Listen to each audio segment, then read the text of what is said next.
Wuthering Waves is now nearing its official release on May 22nd or 23rd, 2024.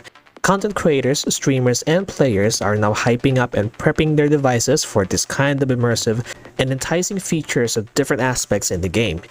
Seeing how only few creators did make content in discussion about Wuthering Waves in regards to marketing, reactions, tier list, and their overall opinions to the game, myself included. I did make a video about Wuthering Waves' future success, or should I say a monumental success, a couple days back. So if you haven't watched that video before, the link is in the description below. Now, to those of you who've been in my channel for a long time, you do remember some of my old videos that have low quality resolution to high demanding games and such. This stuttering and in some cases of forcing the game to shut down because of it. That's because I'm currently using this setup. I've included this setup on my old videos and the previous one I made a couple days back, as I mentioned earlier. And you may be surprised on how come my computer is still running despite of how demanding these games were, including my oldest content related to Genshin. And full disclosure, I'm not going back and play the game or any games from Rovers, and I really mean that in a genuine way possible. So does that make me a Hoyo hater? I guess so, but who cares anyway? I thought about making a video in regards to system requirements of both PC and smartphones. Since it was barely discussed, in today's video, I'm gonna make a discussion about it. Now, let's put this into perspective of a player who is in a tight budget. You had a job, but your earnings are low. You decide to split the money for your savings, your needs, and the things you want to buy for yourself. You went to the electronics store to buy a new phone since your old phone is outdated due to discontinuation of updates to the system. You have a laptop or a computer at your apartment, but it's for work or school purposes only. You look at the price tags, some are cheap, but some are expensive. Expensive ones like latest iPhone models or iPad or high-end mobile devices like Red Magic tend to have more powerful components and more features than the cheap one has. On the flip side, cheap ones like local brands or international brands like Samsung, Tecno, Itel, Poco, Vivo, and much more and so on tend to have a better value because you had the option to do a bit of upgrade or some uses that you'd like to do with it. You decided to buy the cheap one, and it's only purchase that you can afford.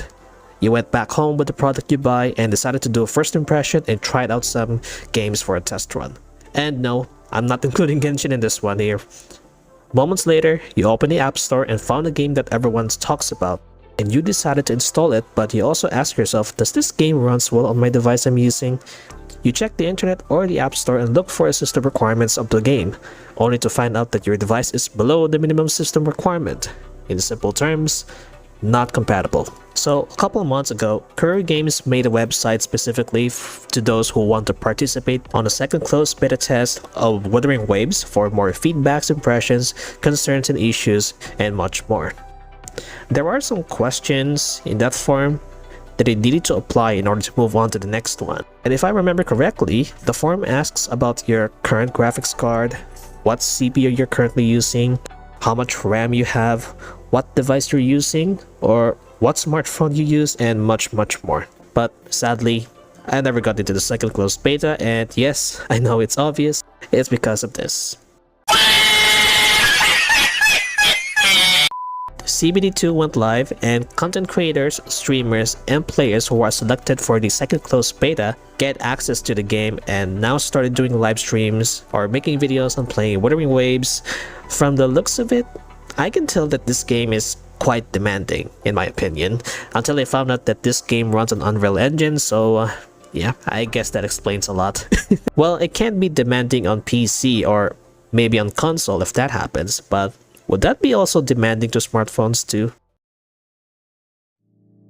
And because of it, I decided to dig this certain topic on the internet and found this article from One Esports listing the following specs that work well with this game.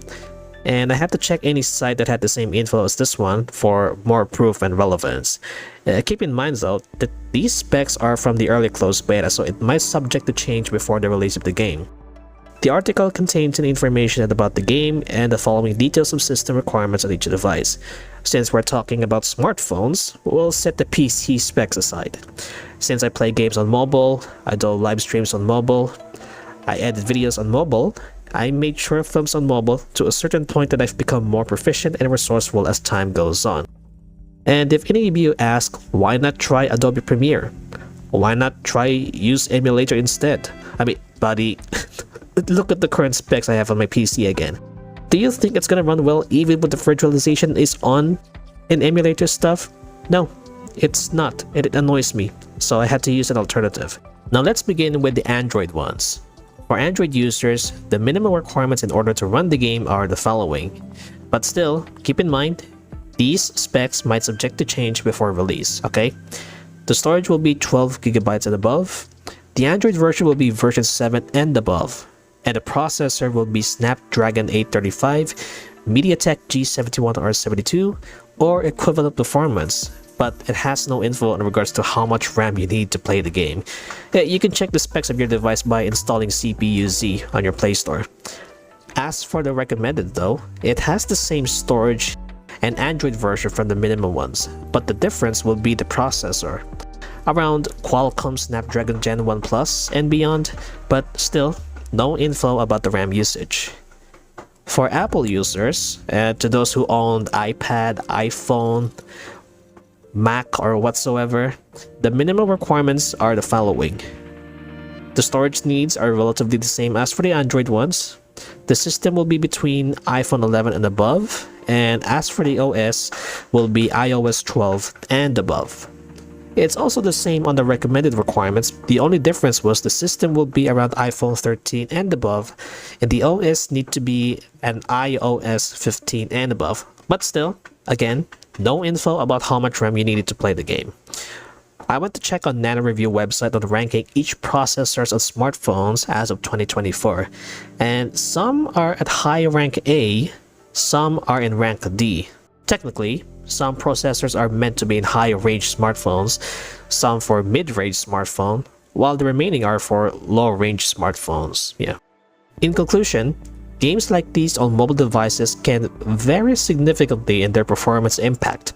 While some can run smoothly on mid-end or high-end devices like Red Magic, iPhone, or maybe beyond that, Samsung S23 and above, others may struggle, causing overheating, battery drain, or lag on lower-end or older devices.